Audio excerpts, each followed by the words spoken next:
कि हमारे देश के नेता सिर्फ और सिर्फ कुर्सी की राजनीति और बयानबाजी करने मात्र में रह गए हैं। वो कोई भी व्यक्ति हो जिसके साथ ये हादसा हुआ, किस जाति का था कोई मायने नहीं रखता, किस धर्म का था वो कोई मायने नहीं रखता। मायने रखता है कि हमारे हिंदुस्तान की इस धरती पे बर्बरतापूर्ण कार्रवाई हुई है। यानी कि उस भीभत्स घटना को जितने भी कड़ी से कड़ी शब्दों में निंदा की जाए वो कम होगा।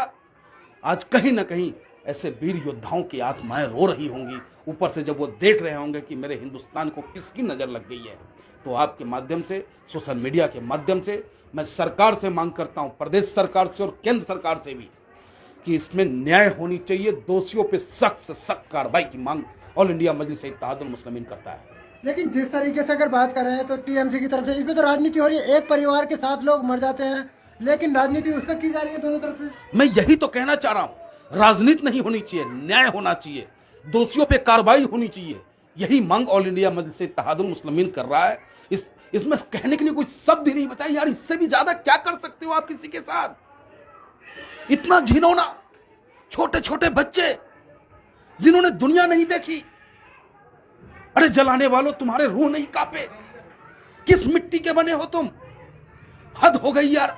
लालच लालच लालच, सत्ता का लालच, पैसे का लालच। अरे मानवता को तार तार मत करो मेरे भाई। मानव रहेगा तो तुम पैसे कमा लेना मेरे दोस्त, देश रहेगा तो राजनीति होती रहेगी। इस तरीके का घटना बिल्कुल आजाद हिंदुस्तान में बर्दाश्त नहीं किया जा सकता है। पश्चिम बंगाल के राज्यपाल कह रहे हैं कि वो निष्पक्षता को लेकर सवाल उठा रहे हैं ममता जी के। राज्यपाल महोदय भी अपनी जिम्मेदारी का एहसास करें।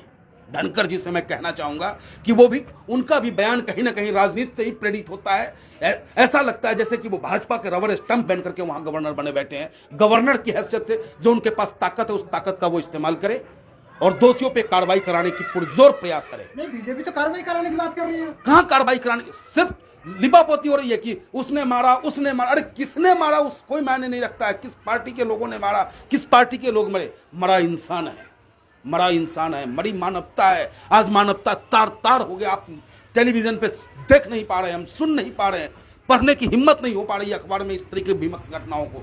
आपको नहीं लगता जब तक पश्चिम बंगाल में इलेक्शन हुआ है, ममता जी के दौर में, इलेक्शन के दौर में करीब 250 बीजेपी के कार्यकर्ता मारे गए और अभी भी लगातार वहाँ की हिंसा जारी है राजनीति? आखिर क्यों?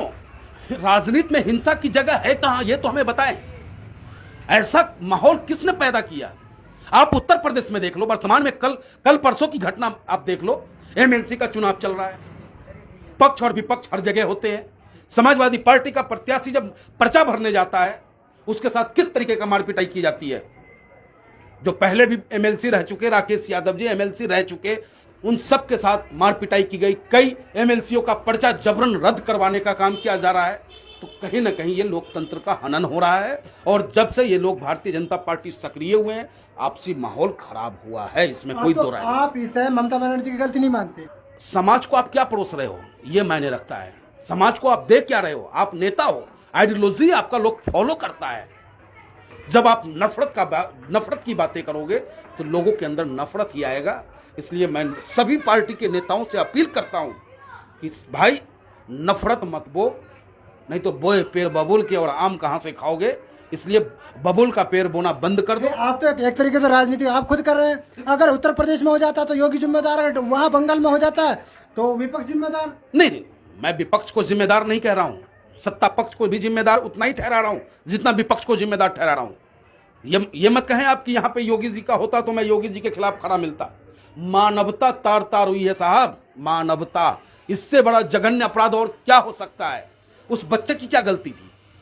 उस छोटे नौनिहाल की क्या गलती थी? मैं आपके माध्यम से पूछना चाहता हूं।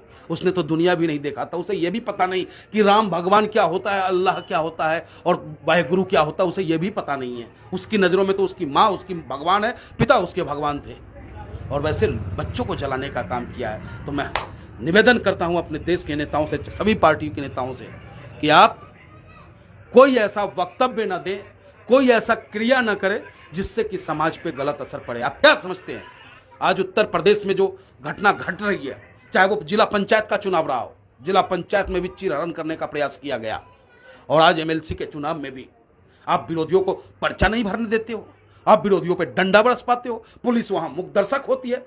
तो जब आप इस तरीके का आइडियोलॉजी बना करके समाज के बीच परोसोगे तो कल को मान लो कि आपकी सत्ता नहीं होती है, तो जिसकी सत्ता होगी वो क्या करेगा? नहीं, आप ऐसे क्यों कह रहे हैं? आपने कहा है टमनपुरी का राकेश यादव का जो वो हुआ था, झड़प हुई थी, जब बीजेपी एक तरफा जीत रही है तो फिर मारपीट क्यों करेगी? तो गुंडा कर देगी तो क्या समाजवादी की तरफ जाएगी? यानी कि वो वीडियो फॉल्स चल रहा है, वो वीडियो गलत चल रहा है क्या? मैं आपके माध्यम से पूछना चाहता हूं, जो वीडियो चल रहा है पूरे वायरल हो रहा है, क्या वो गलत चल रहा है? तो जब हो ताली तो एक हाथ से नहीं बजती ना, ताली तो कुछ ना कुछ जब आपके दिल में ये आ जाए, अहंकार आ जाए कि मैं राजा हूं और जो मैं चाहूं मेरा ही उम्मीदवार जीतना चाहिए, दूसरा कोई नहीं जीतना चाहिए, तो आप कहीं ना कहीं लोकतंत्र को खत्म करने की ओर अग्रसर हो रहे हो।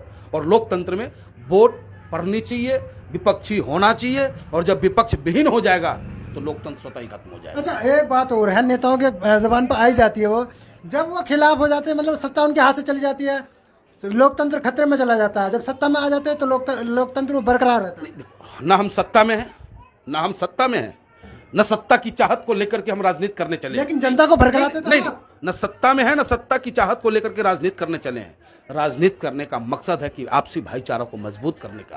राजनीति करने का मतलब है कि जो अब तक लोगों को अधिकार मिलना चाहिए था, जो नहीं मिला, उसे दिलाने के लिए हम राजनीति करने चले हैं, ना कि हम नफरत का बयार बने चले हैं, ना कि हम हिंदू मुसलमान करने चले हैं। हम तो भैया देश को मजबूत करने चले हैं, और यही अपील हम सभी राजनीतिक दलों से करते हैं। हार और जीत तो होती रहेगी, जनता जब तक जनता आपको समझेगी आपको जिताएगी, हमें समझेगी हमें जिताएगी, लेकिन इसके चक्कर में आम जनता को तो न पीसें आप। आम जनता के दिमाग में 80-20 का चिप तो सेट न करें आप।